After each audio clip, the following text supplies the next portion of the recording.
Forget frequently asked questions. Common sense, common knowledge, or Google. How about advice from a real genius? 95% of people in any profession are good enough to be qualified and licensed. 5% go above and beyond. They become very good at what they do, but only 0.1% are real geniuses. Richard Jacobs has made it his life's mission to find them for you. He hunts down and interviews geniuses in every field: sleep science, cancer, stem cells, ketogenic diets, and more. Here come the geniuses. This is the Finding Genius Podcast with Richard Jacobs. Before we begin, a note from our sponsor. I'm Richard Jacobs, Executive Director of the nonprofit Finding Genius Foundation and host of the Finding Genius Podcast. In late 2016, I was rear-ended at 65 miles an hour by a truck on the highway, which sent me off-road into a ditch. The impact of the collision gave me a concussion and other injuries. At the hospital, a CT scan showed that I had thyroid nodules, which turned out to be cancer. It was then, when I had a biopsy of my neck, that I realized even if I was a millionaire, I wouldn't want a second or a third biopsy due to the pain and the invasiveness of it. And appointments at that time for thyroid experts were 3 to 6 months out. And I was worried about dying now, even if that was irrational. So because of this, I've decided to raise money to conduct a literature review on steroids, on the causes of anxiety and depression, a condition that affects well over 50 million people in the United States and hundreds of millions worldwide. Our goal is to create a codex, a guide that reveals all possible treatments for anxiety and depression for people that live with the condition, or for loved ones that have it, as my wife and my son do.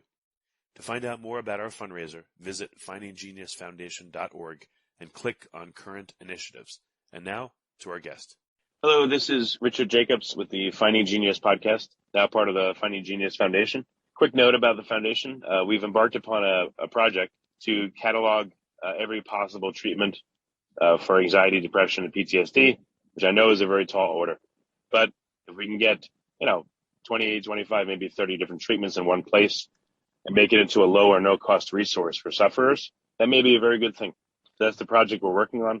If listeners have interest, want to donate, want to volunteer, etc., please visit findinggeniusfoundation.org. And today my guest is Catherine Pittman.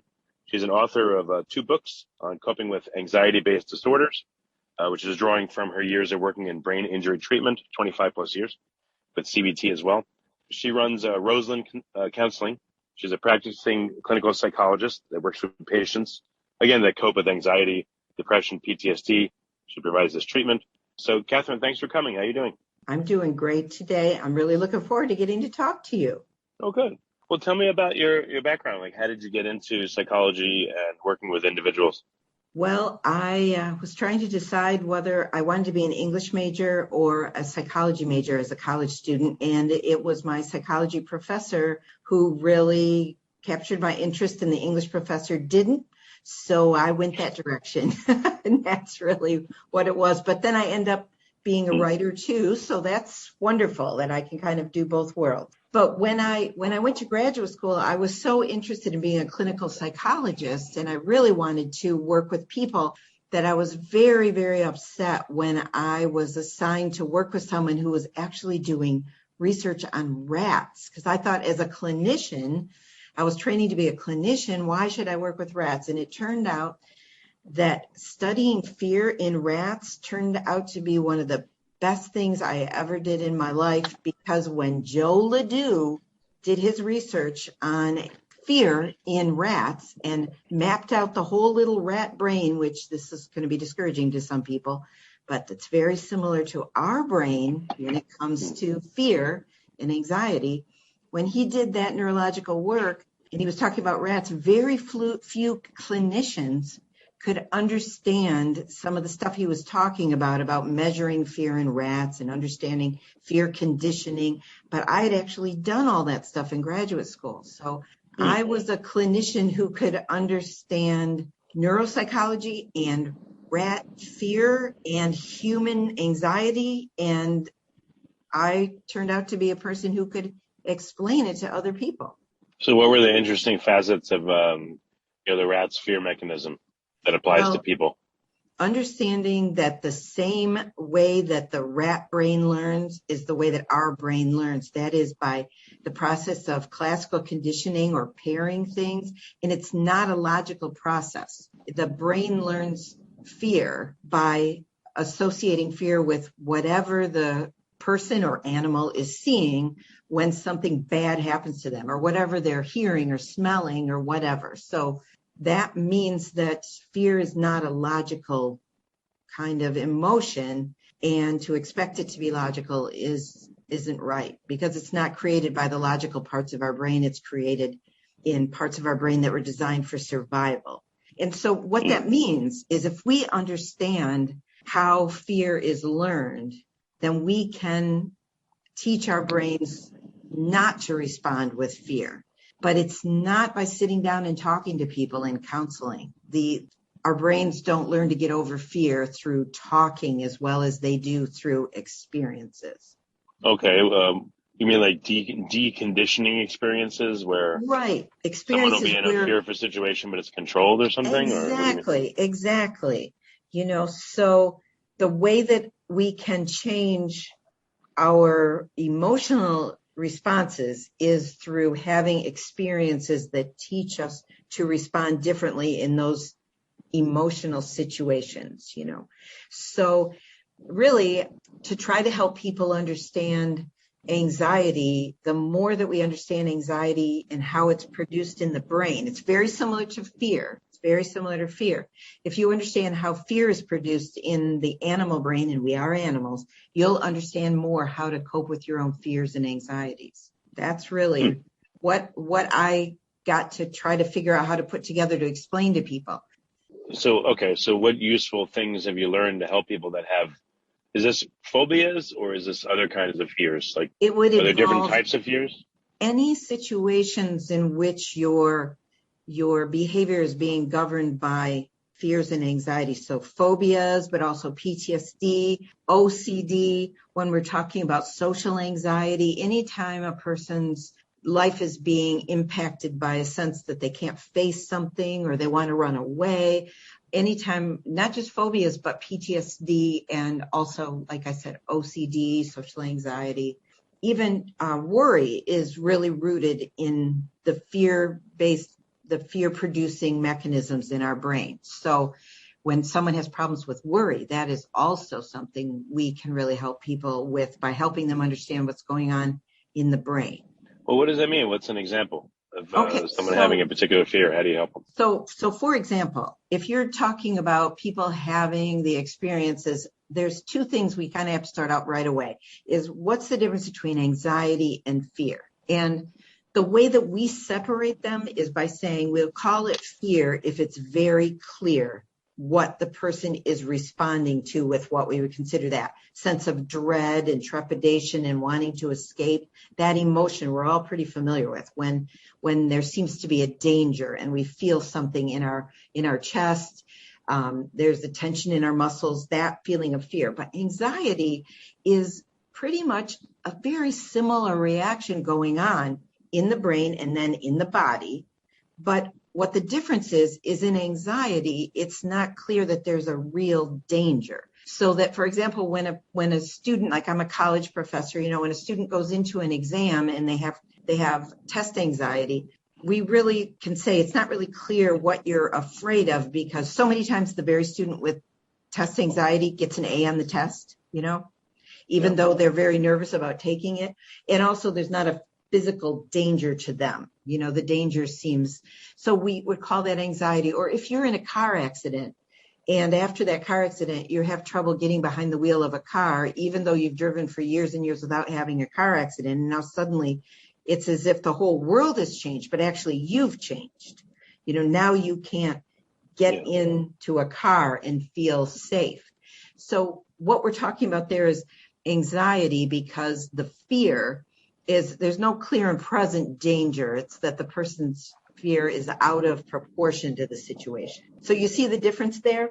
But the important thing to know about fear and anxiety, both, is that they are feelings. They're emotional reactions. They're also physiological reactions in the body, and that we shouldn't always trust them. But they're very real. And that's where people get into, they say, now, is this fear real or is it not real? Well, it's a real feeling. It's really physiologically measurable. You can see changes happening in your body and your brain. but does it mean that there's a danger? Not necessarily, but it sure feels like there's a danger. And so you can kind of think of it as an alarm system going off in your brain and in your body that's saying danger, danger, danger. And your reaction into your body is to prepare you for that danger. But the situation could be completely safe. And it's a real feeling, but whether it's predicting danger is not is the thing you have to remember, that you don't know for sure if there is a danger. Before we continue, I've been personally funding the Finding Genius podcast for 4.5 years now, which has led to 2,700 plus interviews of clinicians, researchers, scientists, CEOs, and other amazing people who are working to advance science and improve our lives and our world. Even though this podcast gets 100,000 plus downloads a month, we need your help to reach hundreds of thousands more worldwide. Please visit findinggeniuspodcast.com and click on Support Us. We have 3 levels of membership from $10 to $49 a month, including perks such as the ability to see ahead in our interview calendar and ask questions of upcoming guests, transcripts of podcasts you're interested in, the ability to request specific topics or guests, and more. Visit findinggeniuspodcast.com and click Support Us today. Now back to the show. So what do you do if someone has an irrational fear? Like, I think one of my favorite ones, I don't even know if this is real, supposedly like Billy Bob Thornton had a fear of like antique furniture. I read in the news like years ago. But, you know, I mean, a real, like, not a crazy fear, but. No, but that. Like, what's a common one? And what do you do? Well, no, that's the thing, that you could have a fear of antique furniture. And the way that would likely happen is if bad things happen to you in the presence of antique furniture, which could definitely occur to a child. Something could happen. You could be punished, you know, in some way, or you could be harmed, fall off something or whatever. So that there can be people who have fears of slides and other children that run to slides, and other people that when they see a slide, they begin to sweat. And it really has to do with the experiences that you have. And once you've had that experience, there's a part of your body that's going to react differently, and that part's in your brain. This is so important when I try to explain to people. Your brain has this very small part called the amygdala. There's actually 2 of them, one on the left and one on the right, but we just refer to it in the singular. And the amygdala is constantly watching our lives for any indication of something that's dangerous. Now, it does a bunch of other things too. I mean, it's involved in pleasure too. But people don't usually come to me saying, I've got a problem with having excessive pleasure, you know. They're usually all right with things like that. But what happens is if the amygdala learns, and it's a learning process, learns to fear, learns to respond with fear, is really what it's doing. It's creating the fear response in the brain and the body. And one of the things that I've done to try to explain this is such a huge, what do I want to say? There's so many impacts of the amygdala reacting and activating what we would call the defense response or a fear response. And it's good if someone can look at, I actually put together some resources for people who are trying to grasp what I'm talking about, because really it's the responding of the sympathetic nervous system. So I have a little resource, an image of all the different things that the sympathetic nervous system does when it's activated. And see, the amygdala has the ability to, in a fraction of a second, before you can even completely think about the situation, it can activate your sympathetic nervous system. And it does all kinds of things, that some things you really feel, like your heart rate changes, your muscle tensions change, but it does other things you might not be aware of, like dilating your pupils and inhibiting salivation in your mouth. It also sends the blood to different parts of your body. It sends it to your arms and legs so that you can fight or flee, run away. It causes all this huge response in your body, and you have no control over this because it's operating in a level of your brain that is set up to react immediately without you having to think about anything. Now, this has saved your life probably. I don't know, Richard, if you've had any situations where you've been on a highway and you reacted what it seems like on instinct or on reflex or something. So oh yeah. Well, have you ever noticed that when that happens, it's almost like you have to replay it in your brain to figure out what happened and what you did, because it was as if you weren't the one acting. It happened so quickly that you hit the brake or you turned the wheel or you did whatever you did so quickly. I can give you a weird, a funny example. Like years ago, when my eldest daughter was a baby, we were visiting my parents, and my wife was in the bed with the baby, and I was sleeping on the floor. And it took me 5-10 seconds to get up off the floor. It was just unwieldy. Mm-hmm. And during the night, I thought I heard my daughter fall on the floor, and I was up, and I grabbed her, and I have no clue how I got there. I must have flown up off the floor and grabbed her, and there's no way I could have normally done that. And all of a sudden, it was weird. If you like this podcast, please click the link in the description to subscribe and review us on iTunes. Right. And your amygdala is set up to operate on getting information directly from your senses before your cortex, or the part of your brain that lets you see things and you hear things. This is the strangest thing. Your amygdala can see things before you can see them. It can hear things before you can hear them. So while you were sleeping, your amygdala could still hear the sound of your infant in a potentially dangerous situation and put your whole body into action. That's a great example. Before you were able to think of what you were even doing, you already had her in your arms before you were even completely awake, probably. Yeah. I found myself holding her and be like, how did I get here? How did I do this? Right. That's a great example. And so what this means is we're trying to help people who come in complaining of whether their anxiety is related to needing to wash their hands all the time, or whether they can't get into a car and drive anymore, or whatever it is, they can't get up and give a speech in front of a class. We can say to them, we want to explain to you what part of your brain is creating this response. And we're going to have to explain this part of your brain is not something you can control by talking to it. I can't talk to it and control it. So we're going to have to explain to you how it learns. It's very different than what you might expect. So we need to be clear with you that this part of your brain, the amygdala, learns through experience, and it detects things before you can see them, and it can put your body into reactions that you can't hold yourself responsible for. And you know what? This helps people because they say, I thought I was crazy. We say, no, this is actually, have you heard of the fight or flight response? This is actually built into us from centuries of being chased by predators and chased by other tribes and, needing to fight and run and also to freeze. And that's really what the amygdala is good at helping us do, fleeing or fighting or freezing. But, in the 21st century, those responses don't help us in so many situations, So understanding how the brain is even structured helps people. There's 3 different parts of the brain I'm usually trying to explain to people at the minimum. And it usually has to do with the amygdala. But then I try to explain there's a part of your brain that gathers all the information from your senses, from what you're seeing and feeling and hearing. It's called the thalamus. It's in the center of your brain. And I also have an image of this people can look at if they want to see in the materials. But in the center of your brain, there's this walnut-shaped part that gathers all your sensory experiences. And you know what it does? It sends those experiences to 2 different places at the same time. It sends that information up into your cortex, the large curved part of your brain, where you get the information and you can then see it. But it takes a little time for that to get processed, just fractions of seconds. But at the same time, it sends it up there to get processed so that you actually see something or hear something. It also sends it to the amygdala, and the amygdala gets the information first. And when the amygdala gets that information, it can just disregard it, like that's not important, I don't care. Or it can say, this is something we should go toward, like if you smell chocolate chip cookies baking and you're like, ooh, move toward them. Or it can be jump away, or it can be, this is a sound that means the baby's in danger, or this is the car coming at you. And it can create this response in your body. So it's a good thing.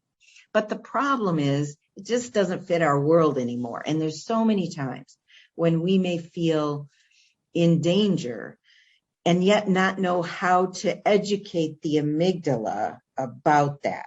And so when the thalamus sends information to the cortex and to the amygdala, though, it's the amygdala that gets the first chance to respond.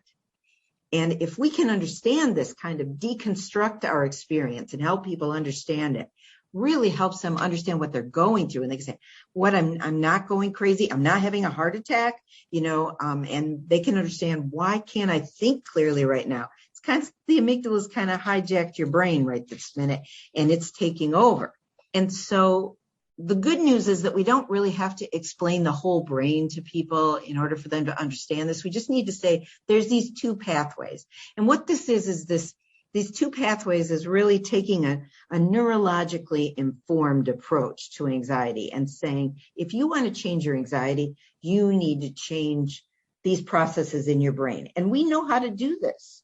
There's a lot of disorders that we do not know. How? If someone does have fears, what kind of therapy would help them relax that and not experience it anymore?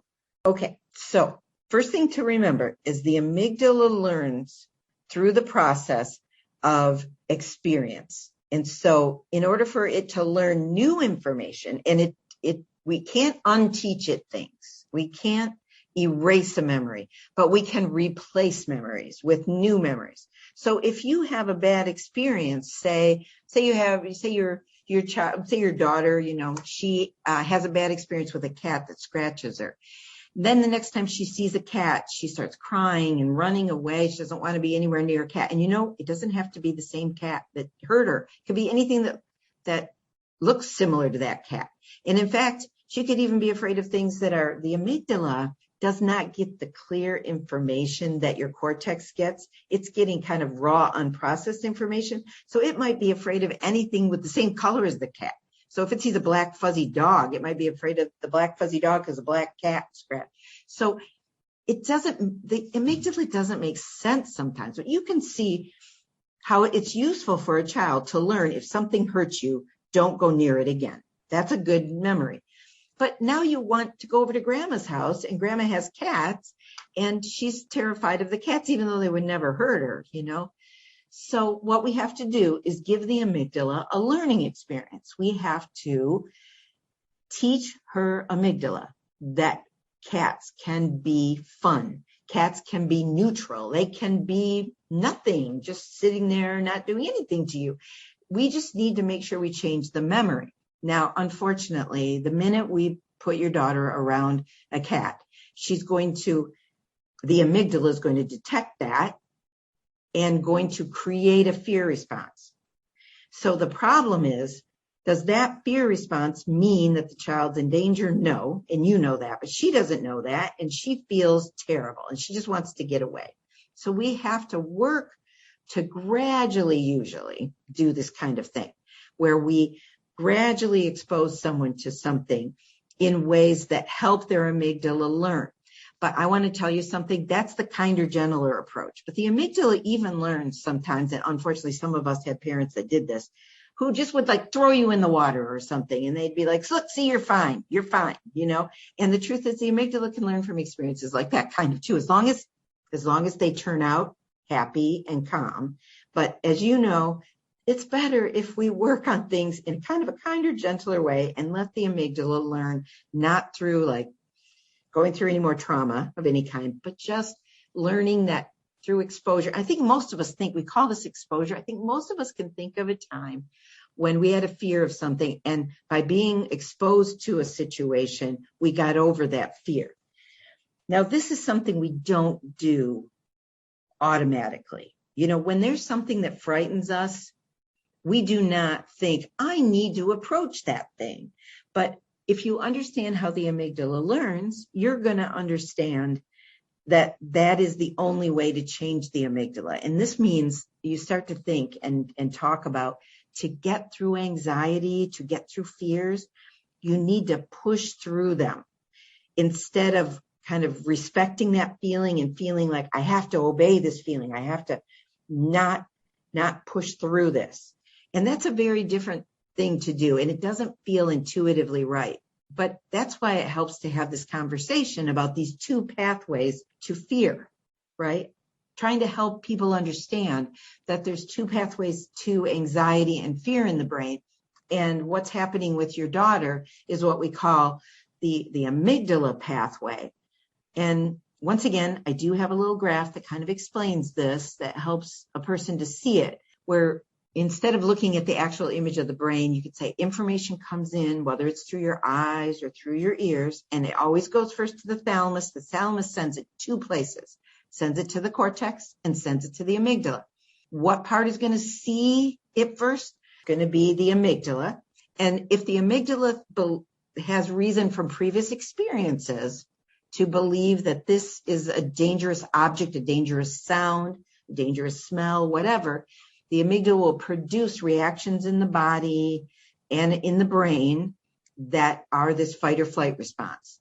And you will be very motivated to get away from that thing. What happens if, let's say, someone in, a university or college is told, I don't know, they're in danger and they need a safe space, and they've been trained to essentially be afraid of what other people may consider normal? Okay. What happens to that person? So if people have been trained, well, what if it's happened by, for example, their school having shootings and they've had to take cover when someone says there's a danger and everybody needs to get in the closet? And this has happened to many of our college students where they've gone through a school shooter or a threat of a shooter or something. And when those situations happen, we're talking about a different pathway that the amygdala may look around and see nothing of danger. There's no sign of any danger. But what's happening is the thalamus is sending those messages people are giving, the statements the teacher's making. We have an active shooter. You need to get into the closet, right?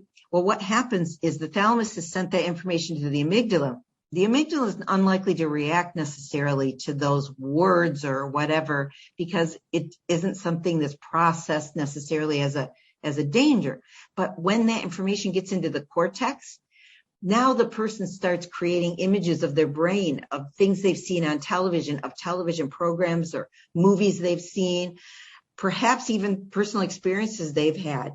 And those images in the cortex, those can activate the amygdala, even though the amygdala wasn't activated itself. So we have these two pathways. One pathway is based on the amygdala directly getting something, some sensory information it interprets as a threat.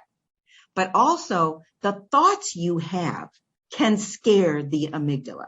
Now that's kind of putting it in layman's terms, because what it really is that the amygdala is set up to monitor, has all kinds of neural connections up into the cortex, monitoring what's going on in the cortex. And here's the scary thing, Richard.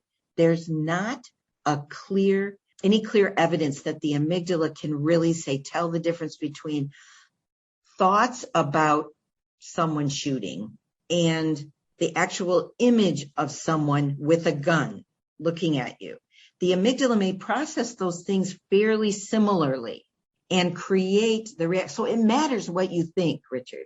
If you are thinking scary thoughts, that can activate your amygdala. This is the second pathway to anxiety, And understanding these pathways is really important just to dissect a certain experience. That's why I want to ask you, if someone is told or raised to be afraid of certain things, and haven't even experienced those things, right? Does it still affect them in the same way? Great example. For example, when I would take my daughter to the bus stop when she was a little girl, we would go down there and I'd be standing with her. There was a lady there who would come down with her daughter and she would say, I have to be here so you don't get abducted. I'm watching for people who might abduct you. I don't want anyone to kidnap. And she kept talking like that in front of the kids. And that image she was creating and talking about with the kids was making them afraid of the bus stop and giving them fears that I didn't really want my daughter to have because of that presentation. It didn't even have to be something that happened to them. She just had to talk about that and create it like telling a child a story. So yes, we have fears that come from our experiences sometimes, and we have fears that come from the things that people tell us and the thoughts we have ourselves. So when you're working with someone, I guess pretty quickly by asking them backstory, you can tell how they first developed this issue. Well, what do they call not. it? Just fears, phobias? Well, sometimes you can't really, I know a woman that she was saying she has this fear of going to her in-laws' houses, and I couldn't figure out anything at first, It's really hard. But the truth is we don't have to know the backstory to teach the amygdala. if I know you have a fear of a situation and you can't tell me how you developed it, I still know that the way to teach the amygdala is to gradually introduce it to the situation until we can have the fear go down. And that's this treatment we call exposure therapy that we work on, or systematic desensitization, sometimes people call it. So I know that that's it. But also we have to talk about what you say to yourself in your brain, because we can work to help your amygdala get over fears. But if in your head you're thinking thoughts like, this dog's going to bite me, this dog's going to bite me, that is undoing that whole process, because that will create fear through the second pathway. So when you're really trying to treat anxiety, you have to attend to both of these pathways, the amygdala pathway and the cortex pathway, to make sure that you're effectively treating anxiety. So is the treatment different for actual traumatic events versus, traumatic events that you've been told about? Do you notice any difference? Most anxiety-based disorders have involvement of both the cortex and the amygdala in the process. But some are more like heavily kind of developed through the cortex pathway. Like OCD has a lot to do with thinking scary thought. But the amygdala is definitely involved in that. The amygdala is kind of like the thing that fuels your anxiety. And so what we've discovered, and this is just an awesome part of treatment that didn't exist before we understood the connections of the amygdala, what we've learned is that there's some ways to calm down the amygdala that they don't make any sense logically. Like, for example, if someone is feeling panicky because they can't pay their mortgage and they're afraid of getting evicted, if you have that person go for a run for 20 minutes, they will feel much calmer. And now nothing has happened to change the situation, but think about it. Can you think of some reason why that might help?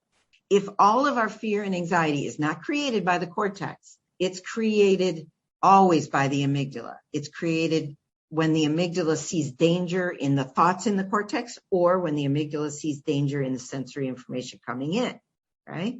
So that means even when you have a fear that is thought-based, running will help, because running calms down the amygdala. Any kind of physical activity that's aerobic will often kind of reset the amygdala in a way. And that's because what's the amygdala do? It produces this fight or flight response, So what we're talking about here is, if we understand that that's what we're dealing with and we go for a run, the amygdala, now this sounds kind of nutty, but the amygdala in a way is acting as though you're safe now, you ran away, even though you didn't run away from the mortgage. But the amygdala isn't logical like that. So we start to incorporate. Is it that, or is it the fact that you're exercising and running, and therefore your being is consumed with breathing harder and running and paying attention to all that stuff, and therefore maybe it breaks the rumination cycle as part of fear? Because it's not just distraction, because we can actually look at the activation level in the amygdala. We can actually see when we do something like even like deep breathing, we can watch the amygdala's activation decrease. There's another one too, like running, deep breathing. Another one is getting good sleep, which of course when you're anxious is very difficult. But if you work on strategies for improving your sleep and getting more sleep, the amygdala is calmer than when you are sleep deprived. And so many people will come in and talk about, I had a panic attack, and we can tie it back to the fact they had a very poor night's sleep and their amygdala was activated, not necessarily directly only by the stress of the day, but also by the fact that the sleep that they needed that usually calms down the amygdala. And it's a chemical kind of process. It has to, you're kind of rebalancing the chemistry by getting decent sleep. If you don't get that good sleep, then the amygdala is more reactive, and then you have more anxiety. And maybe you've had those experiences where I am just so tense and jumpy today. And that's just your amygdala. And that can happen when you don't get enough sleep. So we've learned with people who have anxieties or fears that if we incorporate improving sleep, lengthening their sleep, we add exercise in, that we decrease the anxiety that's kind of in the system by decreasing amygdala activation. So it's really good strategies that are neurologically based, and also the breathing.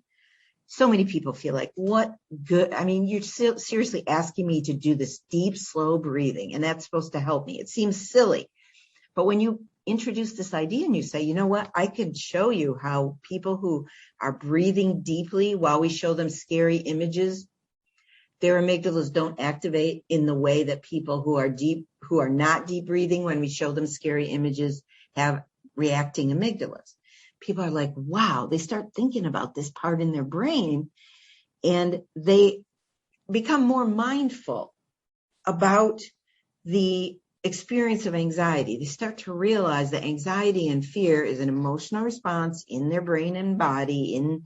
It's a physical response that they're having, but they can kind of observe it a little better as opposed to getting caught up in it and trusting it. They start to realize my amygdala can be wrong. My amygdala can set off the alarm of fear or anxiety when there's not a fear. When there's not a danger, there's definitely a fear. And this is the thing that's tricky with people, because they'll say, is my reaction real or not? Your reaction is real. It's measurable. I can measure your blood pressure going up. I can show you parts of your brain being activated. I can show you, changes even in like the digestive processes in your stomach. It is real. But does it indicate a danger? No. And this is what we have to work with you on to help you push through your fear to be able to be around a dog so you can date this person who has a dog now, or to be able to get back behind the wheel so you can get to work again, that we can help you change your brain to change your anxiety. Okay. What does the treatment protocol look like? You said, I guess, slow desensitization. Mm-hmm. So I don't know. Slow desensitization is kind of all you need to do when you're working with a phobia. But what about when somebody has like PTSD, where they're being triggered by things? Then that's right. You want to deal with that. But they're also having certain thoughts that are bothering them and memories that are coming back when they're not even in the situation. So it becomes, we need to treat the cortex. We need to help you. We talk about things with the cortex, like you need to learn how to change the channel. You know how many channels you have in your brain? We need to help you recognize that it's okay to get off, say, like the hand washing channel, which is going to be really hard after COVID, because we've really been taught that we need to do these things. But when our world is changing and becomes more safe, we're going to have a lot of people who are going to have trouble with the fear of dealing with, not social distancing. I'm telling you, with my college students, they've been in classes with masks on. It has had just a terrible effect on just their ability to speak in public. So there's a lot more social phobia than there used to be, because they just kind of learned to just sit there with their mouth literally covered. And they were punished for talking. Richard, they were punished for talking because when they talked, you know what I usually would do? I would usually have to say, can you say that again? Because I couldn't understand you.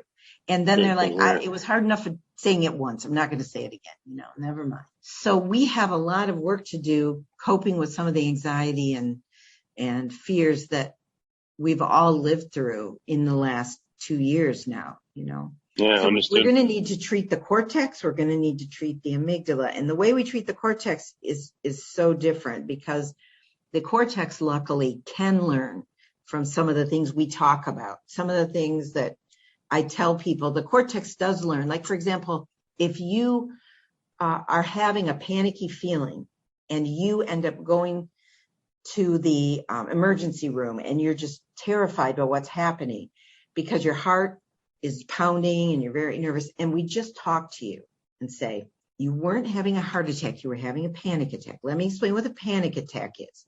And your heart is pounding, that's a good thing. It's pumping blood to your extremities to help you run. It's a healthy heart. A heart attack is when your heart stops beating. So I want you to, when you experience this next time, remember that your heart pounding is a good sign. Now, just telling someone that, just that information helps change their cortex, so their cortex stops creating more fear. On top of the panic attack, they weren't just feeling the the terrible feelings of a panic attack, they were also thinking to themselves, I am dying. So now they can think to themselves, I'm not dying. I'm having a panic attack. This is terrible and it's real, but I'm not dying. In fact, my heart is very healthy, or I couldn't even have a panic attack like this, So some things. Well, do people have to be guided in order to be able to talk themselves down, or at least take the edge off of a panic attack, for instance? Right. We have to help them. And this is where the cognitive or the thought-based interventions come to. We say we have to be careful that you don't think yourself into anxiety. So say, for example, this might be happening. I'm walking my dog down the street. And as I'm walking my dog down the street, I see a fire engine going back in the direction I came from, toward where my house is.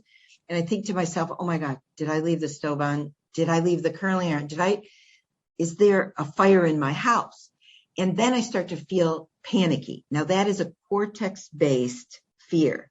The amygdala would not have gone off and created fear if it hadn't been the thought in your brain. And once again, in the materials, I have a little illustration of this where you think, my house is on fire. That is going to activate the amygdala, the images and the thoughts about your house being on fire, right? So it isn't seeing the fire truck. It's your interpretation. And this is so true. Like, let's say you and a friend are having a conversation and you see a funny expression on your friend's face and you think she's angry at me. She's upset with me. That may be the case. It may not be the case. But if you go home thinking, I'm not calling her again because she was sensitive and she's upset about what I said, you have no idea if that thought is correct or not. But so many times it's these thoughts that activate our amygdala. So we have to work with people who have, say, like worries and who sit and think about things that could potentially happen and activate their amygdala, creating all kinds of anxiety. When nothing bad is happening, it's all just the thinking process. But so many of us think worrying is a good thing, but it's not really a good thing unless you use it correctly. So part of what I try to do in my books, like Rewire Your Anxious Brain and Rewire Your OCD Brain, is try to help people to see these processes occurring in the brain and how you can change what's happening in your brain. And that changes the response of your amygdala. So you get your cortex on a different channel. When that fire truck goes by, instead of thinking about your house on fire, saying, it's going to just make me nervous, I got to just say a prayer for whoever that fire truck's going for. And it's not me. I have no evidence that it's me. And keep that thought out of your mind if you can. Because as we know, how many times do you really get yourself all worked up over something that's not true? And at the very least, you could turn around and head back toward your house and say, I'm not going to panic until I see evidence that there's a fire in my house, because I have no evidence of that. And I need to enjoy these flowers along the way and say hello to people and not keep playing these images of my house on fire, because that is activating my amygdala. But as people come to understand this, they really are empowered to change their anxiety responses and to start working toward their goals and pushing through anxiety. It's a step-by-step process. And you don't have to change fears about everything. Like if you have a fear of spiders, no one says you have to get over that. But if, let's say you're a plumber, that might be a problem in your life. You might need to deal with it. So we can have fears. Someone can be afraid of snakes or riding on a bus. And if it doesn't affect your life, I say, let your amygdala have that fear, whatever. But I want to help you work on the fears that are blocking you from your goals. And I want to teach you how it is that this is developing in your brain. And I'm sorry to, shove all this out there in like one little podcast, but I just want to say we understand what's going on in the brain and we can help you understand it. And there's very few disorders we can say that about. I can't say that about autism. I can't say that about bipolar disorder, even depression. But when it's an anxiety disorder or PTSD or OCD, there's so much we do know about what's happening that we can help you change the brain to stop producing those symptoms. And it's really empowering when people know they can do that. Well, very good. I'm glad you can help people. How do they start with you? Do they get your books Do they go to your website? Do they try to get a consultation? Like people I would listening, tell people, how do they get help? I would tell people the best thing that you probably can do is, if you're interested in learning more, to consider just even checking the book out from the library or whatever. I don't really want to say you have to buy the book, but it's only a $15 book. It's not a real expensive one. But to see if this makes sense to you. And you may need someone's help, because sometimes you need to have a therapist that can help encourage you and validate some of this stuff, because you're going against what your body's telling you often. You're afraid. So I wouldn't say everybody can just read the book, but I've had so many people tell me that if you read Rewire Your Anxious Brain, they're like, for the first time, I understand what's going on. And I have a sense of how I can deal with it. It was just, I was overwhelmed by what I was feeling it, but I wasn't understanding it. So I think that's the really thing. Cool. I really do think, and the book is written not for therapists, it's written for the person suffering from anxiety. And, I'm a college professor, and I've been teaching here at St. Mary's College for 30 years. And I've been explaining this stuff to my students, and they've really helped me. They like being told things in a more simple way. They don't want to hear all the, the neurological stuff. They say, how can you put this in language you understand? So they help, in talking to them, it's helped me be able to say things like, you want to change the channel, or, not focus on what channel you're on. You have a lot of other things you can think about, and that makes sense to them. They say, that's true. I'm not saying it's easy to change the channel, but they say, at least I know what I need to do, Okay. Trying to understand that, I think, is the best way. Excellent. Well, Catherine, thank you.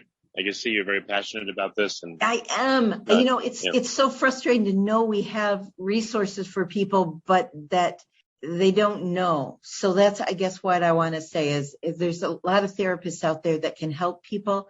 And if you read the book and say, oh, now I know, I just need help knowing how to do this stuff because it's scary, but you can get help. And really, the CBT approaches, cognitive behavioral therapy approaches, are the approaches that involve exposure, and they involve cognitive or thought-based interventions. And that's, focusing on both the amygdala and the cortex. That's helping a lot. Very good. Well, Catherine, thank you for coming on the podcast. I appreciate it. Sure. Glad to be here. If you like this podcast, please click the link in the description to subscribe and review us on iTunes. You've been listening to the Finding Genius podcast with Richard Jacobs. If you like what you hear, be sure to review and subscribe to the Finding Genius podcast on iTunes or wherever you listen to podcasts. And want to be smarter than everybody else? Become a premium member at findinggeniuspodcast.com. This podcast is for information only. No advice of any kind is being given. Any action you take or don't take as a result of listening is your sole responsibility. Consult professionals when advice is needed.